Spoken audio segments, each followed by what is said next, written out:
To see the fully uncut version of this video, head over to patreon.com/JohnJoeLyons. What's that like to live deliciously?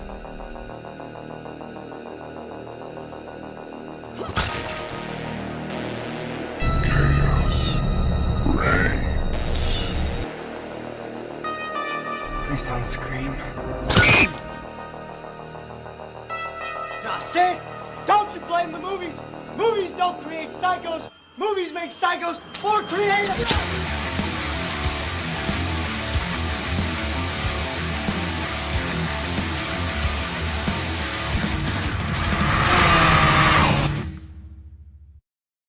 What's going on? My name is John Joe Lyons, and today I'm here to present to you my review for Sunken Danish. Written and directed by Casper Juhl, Sunken Danish stars...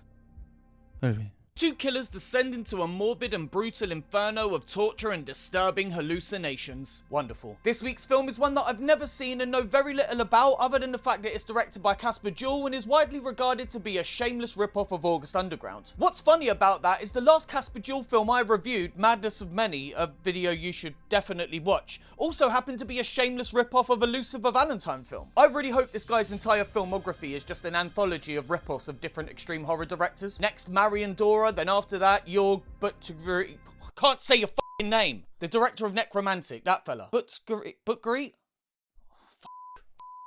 But yeah, I know nothing else about the movie, so let's just hope together it's gonna be good, yeah? Madness of Many was good. Even if it was a rip-off, I still enjoyed it, so this should be fine, right? It's gonna be shit, innit? But before we get into all of that, I just want to remind you, you can see this video completely uncut and early at patreon.com/JohnJoeLyons for as little as $2 a month. We got almost the entire catalogue of reviews over there completely uncut, so go and get involved. It's the only way to see all the carnage going on behind Nicolas Cage's beautiful face, so head over there now. Oh, and also, this is going to be the final week for the GoFundMe. Just in case somehow you haven't heard, I've been invited to appear on a horror podcast in New York City. Because YouTube doesn't pay me, the only way I was able to buy the tickets was to do a GoFundMe, and somehow we actually hit the minimum target. Now I'm just trying to get as much money on top of that so I can actually afford to live there for a bit. If you want to contribute, please go over to gofundme.com/helpjohnjoellyons, take Manhattan, and donate anything, big or small. Big, like your dick, or small, like my dick.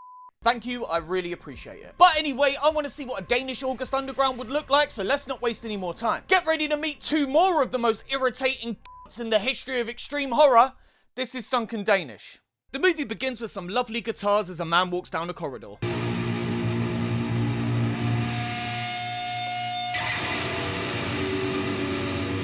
Look, I don't want to be a straight away here, but this opening shot kind of reminds me of the opening shot to Black Metal Veins. I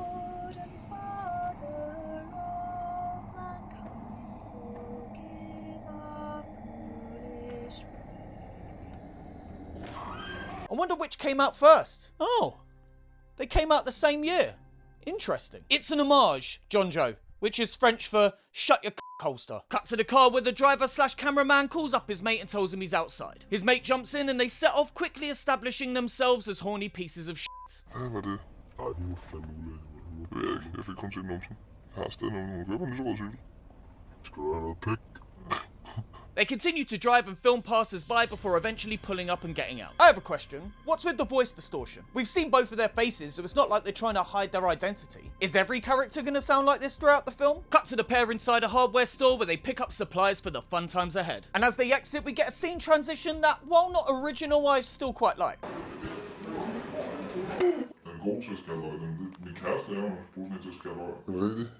Here we see the men preparing a meal, eating, and then cut to a shot of a balcony, and then to them driving again. Here's a compliment. I quite like the random shots where nothing's going on. No murdery bits. It really sells the aesthetic that this is just a home video. There, don't say that I didn't say anything nice. Cut to the men outside this house where they comment on the lights being off. They go up these stairs and through a door before setting the camera down and opening another door. Inside, they creep around, eventually finding this woman asleep in bed. The man then fills her up, and we cut to the woman in a bit of a situation. Fucking morsel. Here we see the woman has been restrained in a room covered in plastic. I'm sure I don't need to tell you, but plastic on the walls is never a good sign. The men pour drinks on her and tease her when the killer asks his mate if he feels happy. Er du lykkelig nu? Altså... Smoothie var det alt. Lige nu. Bare lidt ledeligt, vil jeg sige. Ellers skulle jeg bare have. They taunt the woman some more when the killer unties her and asks his mate if his is ready. They then flip her over and we resort to a staple of torture films, the fingernail removal. Hold det kæft, siger jeg til dig. Fuck, mand. They then tie her up again and pour more drinks on her before flirting with each other. Sgu en flot fyr. I lige måde, du. Altså, hvis du er en kvinde, så måske dig noget der. Hey. After more drink pouring, they rip open the woman's top, exposing her boobs and film the killer drinking. The killer then asks if they should do it, saying he's not in balance, and we cut to him sawing the woman's hand off.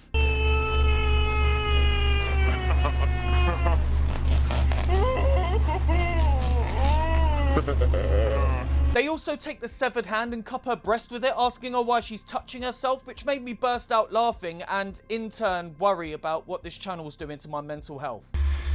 Hvorfor rører du selv? Hvorfor rører du selv? They say they don't want her to die as matey won't her, but the killer asks him if he's sure about that, and we cut to this woman asking what time they get up and what they're laughing about. She also keeps asking them if they know what her name is, which for the amount of times it comes up must be important for later. Seriøst, kan I fader? Jo, Camilla. Ikke Camillas. They about getting drunk, flashing, and it looks like we're about to see some Eiffel Tower action when things take a turn.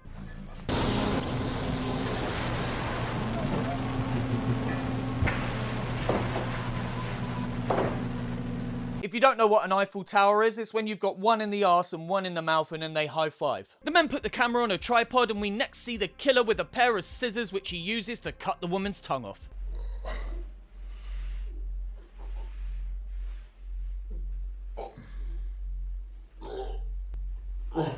Lovely. The killer then shows it to cameras behind him, blood pours out of the woman's mouth. The Lucifer Valentine score drops back in as the killer makes the woman lick her own lips and we see one more shot of the TV before cutting back to the balcony.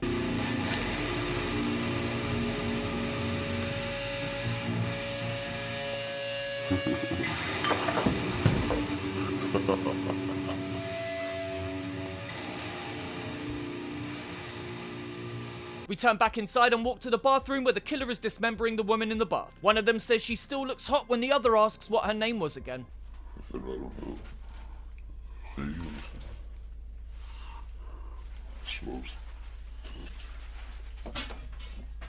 Set up, payoff. Filmmaking, ladies and gentlemen. Yeah, that's all that comes of that. Cut back to the men with the plastic room woman as they comment on how nice it is not having to hear her speak. They then grab a hammer which the killer uses to beat the woman's head in.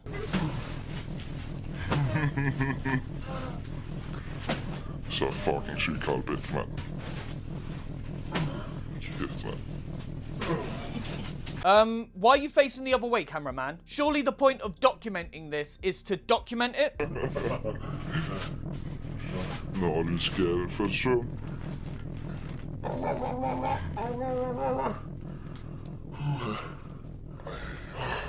Ah, there we go. She, I've never actually beaten anyone to death with a hammer, but I'm gonna assume they look a bit worse than that. She kind of looks like you've just emptied a jar of jam onto her face. They say she's still breathing when we cut to the pair welcoming another couple of girls into the apartment, where they start kissing.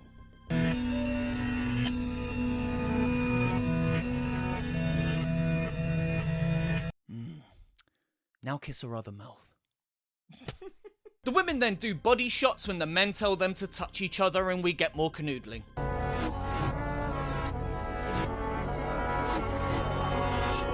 And I quite like this sequence, not just for these two mashing their minges together, but also the score and the general aesthetic, which is a sick band name, by the way. Also, for any non-UK viewers, minge is a slang term for a woman's c***hole.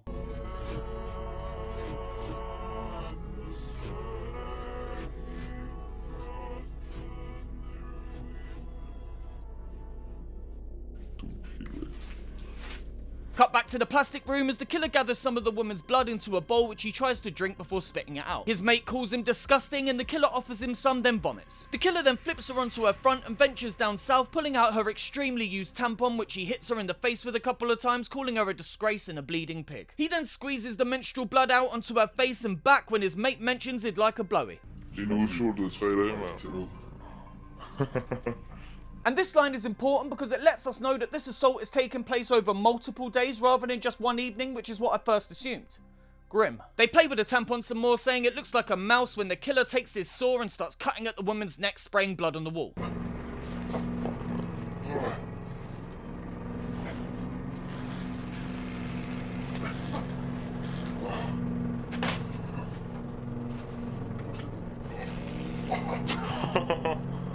From spoiler, man. His mate says this makes him horny and the killer eggs him on to do what we were all expecting. The mate then literally says, "Hold my beer," before going over and f***ing the woman's dead body.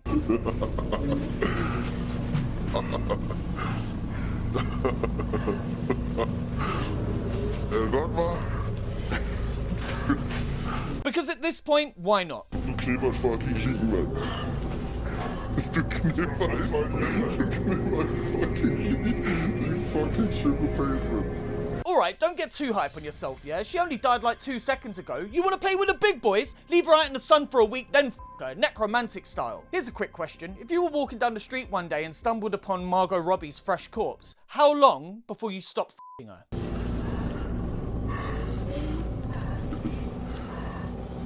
Oh, yeah, man.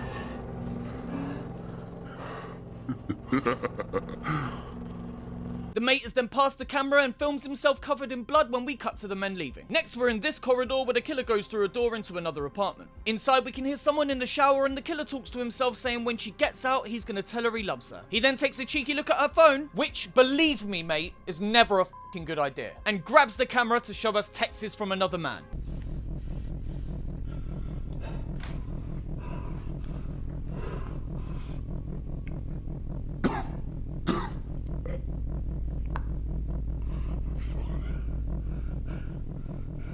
See, this seems to upset the killer, who exits the apartment to go and get his tools. The killer then storms back in.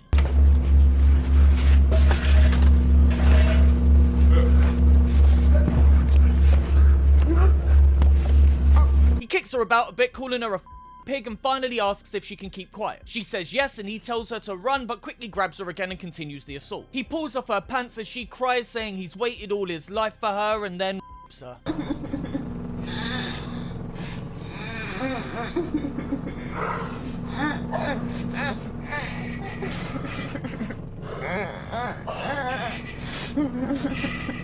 Suddenly there's blood everywhere and the killer tells her it'll be over soon and films himself in the mirror. He goes to grab the saw, returns to the bathroom and once again films himself. The killer then sits behind the woman, catching this selfie, then ends her life. With another shot that I quite like.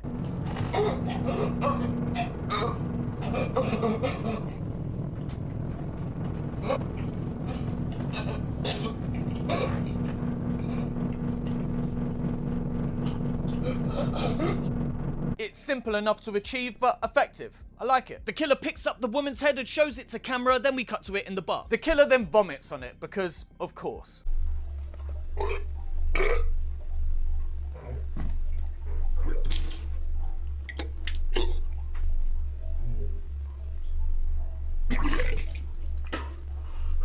Cut to the men with a pregnant woman. Oh dear. I think we all know what's coming, don't we? I wonder if there'll be a blender involved this time. One of the men screams into the woman's tum-tum, asking if there's anyone home, and then walks over to this blindfolded fella. They taunt him for in his pants and failing to protect his pregnant partner before taking off his blindfold and getting in his face. And here they spray paint a dick on the wall and make it look like it's on him.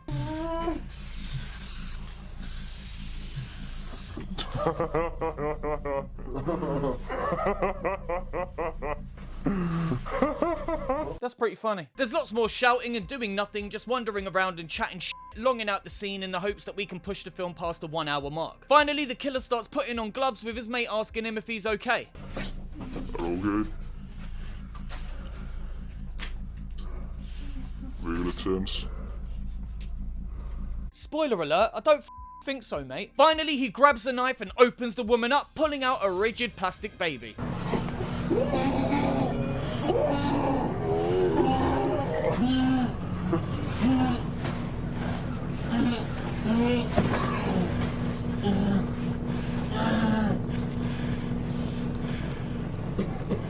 He then hammers it and cuts its head off.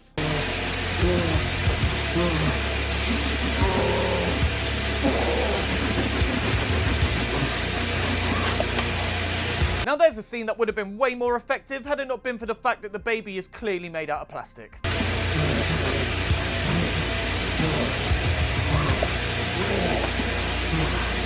The killer then completely loses it and the film cuts to the credits.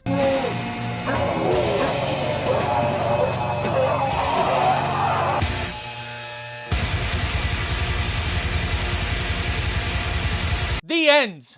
Well, I'm glad I watched it, because now, in comparison, August Underground feels like an actual good movie. Sunken Danish is everything you would expect from an August Underground ripoff, minus the thing that makes these movies bearable: the gore. The story here is absolutely non-existent, with the film simply following two arseholes with a taste for lady flesh. The closest thing we get to a backstory or motive is the murder of the killer's crush. I like to think that she was his first and the reason for his madness, but given the event's placement in the film, I guess it's up to interpretation. Next up is the gore, which is awful in this one. It really is as simple as just painting blood onto people's faces for the most part. Sure, we get the cut off hand and the tongue, which look passable thanks to the black and white, but it's the plastic baby at the end which is the most ridiculous. You come to these films and suffer the characters in the hope of seeing some gnarly violence, and in this case, Sunken Danish does not deliver. Clearly they didn't have the budget to hire a makeup artist, so did what they could, but given how annoying the characters are, the lack of serious violence is a major drawback. Speaking of which, in terms of performances, we of course get two more absolute kids who are easy to hate. That didn't shock me. What did shock me, however, were just how uninterested in the whole thing the victims seemed to be. For everything going on, you'd think they'd look more scared, but for the most part, they just look embarrassed to be there. Again, this will always be an issue when dealing with non-actors on a low-budget film, but yeah, they could have at least looked scared. Presentation-wise, we get nothing special. I like the black and white and a few of the cutaways that sell the aesthetic, but that's about it. There's really not much to say. It's a serial killer home movie. I did like the score though, so there's that. In the end, Sunken Danish is a pretty disappointing fan film. It covers all the hallmarks of films of this nature, but fails to deliver where it counts. I hate the characters, there's no story, the victims don't even look scared, and the gore is super basic. As always, I appreciate the film as it's an achievement in and of itself, but judging it critically, it's a massive letdown. I really hope the next movie I cover by this filmmaker is something a lot more original. Come on, Casper. I've got faith in you, man. I've got faith. So that was my review for Sunken Danish. What do you lot think? I'm pretty torn on this one, as I highly respect Casper for his ability to get up and get things made, but also, this was like just a fan film ripoff. I need to find myself a copy of his most recent film because I'm really hoping by now he's found his own cinematic voice. And like I said in the review of Madness and Many, I really think there's an amazing filmmaker in there. I hope so anyway. And the gore looked cheap as in this movie, with the baby at the end being especially bad. At least there was a lot of blood though. Speaking of which, if you want to see a plastic baby filled with blood get decapitated completely uncut and early, head over to patreon.com/JohnJoeLyons. There you can find the uncut version of this review, plus others with more stuff being added all the time. We got the uncut reviews, Patreon exclusive reviews, slasher comic breakdowns, commentaries coming soon, and the Discord. And all that can be yours for as little as $2 a month. You can pledge more, I really appreciate it, but don't do that. Go to gofundme.com/HelpJohnJoeLyons Take Manhattan. This is going to be the final week of the GoFundMe, and I really want to raise as much money as I can before the trip, so please go over there and donate what you can. We've also got perks of £20 getting you a free art commission from Taylor Stone King, £50 getting you a signed jar replica, and £100 getting a personal voice message where I'll call someone you like and maybe even like do a little dance or something. Sing a song. I've got no dignity. Just give me money. One more time, that's gofundme.com/HelpJohnJoeLyons Take Manhattan. I really appreciate the help. So that's it for another week. Like the video, leave a comment and click subscribe if you haven't already. My name's John Joe Lyons, and Casper, while I like you, mate, what sort of vomits after drinking blood? What are you? A Get it together, mate.